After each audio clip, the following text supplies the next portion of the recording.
Yo, what is going on, everybody? This is Mysticall, and today I'm bringing you a very, hopefully, quick video on a question I get asked quite often, and that is what trinkets I use, and what trinkets should you use.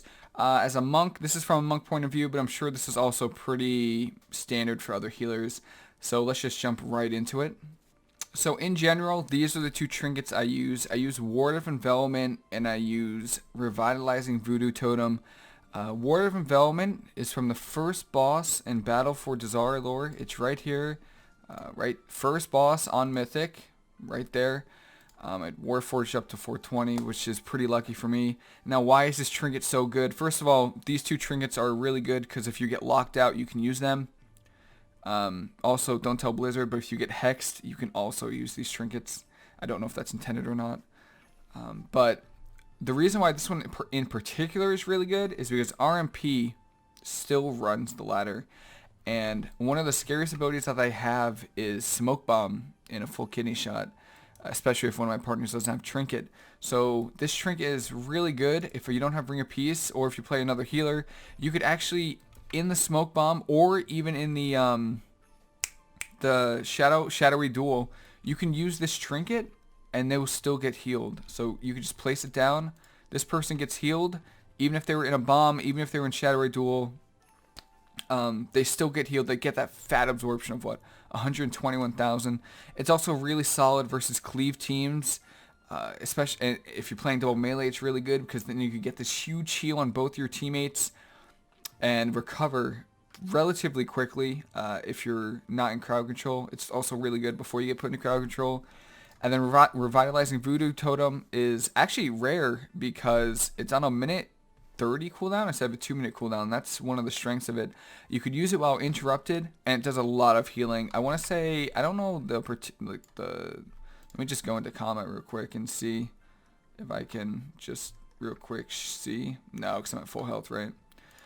But it does a lot. It stacks up to, what, 13, and it just heals. It's a huge hot. Can't be spell stolen, which is really good, especially with all the shaman that are going to be out this week, the priest that can spam purge, and the mages that can spell steal. So you can see, this is all the healing of my Voodoo Totem right here. It's insane. This last heal heals for 25,000.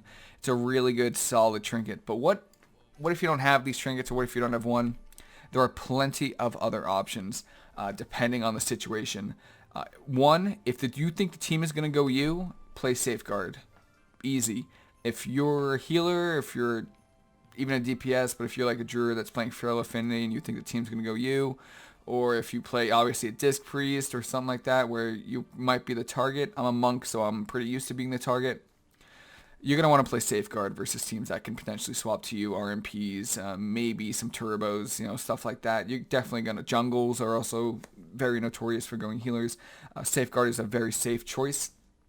Maledict, Notorious, Gladiators, Maledict, pretty much any of them. This is still really solid, even though it got nerfed. I would highly recommend only using it if your teammates... One, if you want to play aggressive. Two, if you have other teammates that have it. If you, by yourself, only have Maledict, it's really not going to make that much of an impact on the game. If it was just me, I would prefer one of these trinkets, any other trinket over Maledict. It's just not going to make a huge impact on the whole game. So, only use that if you have other teammates that use it. This new one, the pocket-sized computation device with the, what's it called? Cyclotronic Blast. This, I don't really, as a healer, in DPS it's different. As a healer, I only use this in 2v2. I don't need to be that aggressive in 3s because I have two teammates that do a lot of damage, and the damage really isn't much, really, over the course of a game. But in 2s, however, if you can line this up with your teammates, it's really, really powerful, especially since dampening already starts when the match starts. It's really good. It makes it really hard for healers to deal with it. Plus, it baits out an interrupt. So, if your DPS are playing this in 3s and it baits out an interrupt, it's really good for you. But it's not that impactful in 3s as a healer. This is one of the newest trinkets. I got it from Raid Finder, so I don't use it. It's Luminous Jellyweed. It's off of one of these bosses. Honestly, I'm not sure which one it is. The Eternal Palace. Let's see. No, this one right here. So it's the second boss, Blackwater Behemoth. It's the Jellyweed. There's a chance that you heal an injured ally and they receive 10% additional healing, up to 13,000 total additional healing.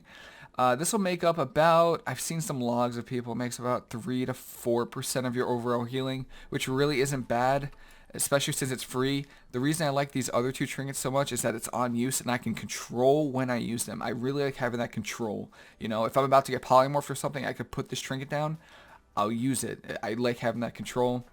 But if obviously you don't have the other two, Luminous Jellyweed is also a really good choice.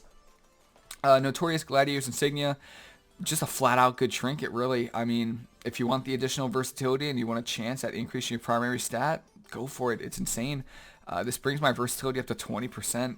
I do recommend, though, if you do go with this option right here with the Notorious, Gladiators, Insignia, let me check real quick.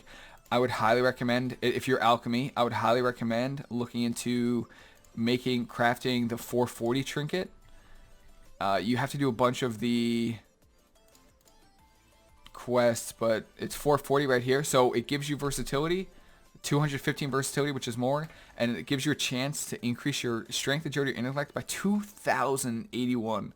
That is double this trinket right here. That is double the stats that it gives you. So I would highly recommend, if you're an alchemist, crafting this trinket. From what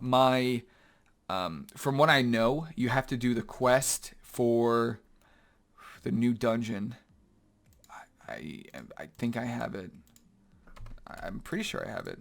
Sorry, I don't want this video to take too long, so I'm gonna really do my best to keep it short. Yeah, right here. It's the Turnip Lattice. We can make it stronger. Right here. You have to get 20 of these. They drop off bosses. Only certain few. And then finally, you can have the on-use trinket that increases your versatility. I'm not a huge fan, but if you're playing Crane, it lines up pretty well with every other Crane. It lines up pretty well, but I'm not a huge fan of the on-use trinket. I'd rather prefer the passive versatility than the passive intellect with on-use versatility. Now, if you want me to just break it down, just like a TLDR for you guys, the most impactful trinkets for healing output are going to be Word of Envelopment and Revitalizing Voodoo Totem. If you think the other team is going to go you, especially in threes, you're going to want to play Safeguard or Insignia for the extra versatility if you don't have one of these. If you're playing twos and you want to focus on being aggressive and do damage, I would highly recommend using pocket-sized computation device.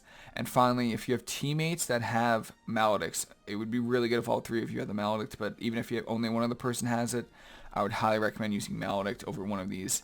If you have to choose between one of these two, if you're playing against RMP, I would play Word of Envelopment versus pretty much anything else that's single target. I would play Revitalizing Voodoo Totem because that's a minute 30 cooldown, single target heal. It's really good. It'll get you through those long crowd controls long enough for you to get a cooldown on a Life Cocoon, Iron Bark, whatever you guys use, whatever healer you play. And that's pretty much it. I hope this was useful. There's a lot of trinket options, but I'm really hoping I covered them all. I think I did. I think I did a good job going over most of it. I think these are all the trinkets that you should be rotating between depending on the situation. If you have any other questions, please let me know. If I missed a trinket, please let me know. I don't mind learning other trinkets, other cool things. And yeah, hope everyone has a fantastic rest of your day, and I'll see you later.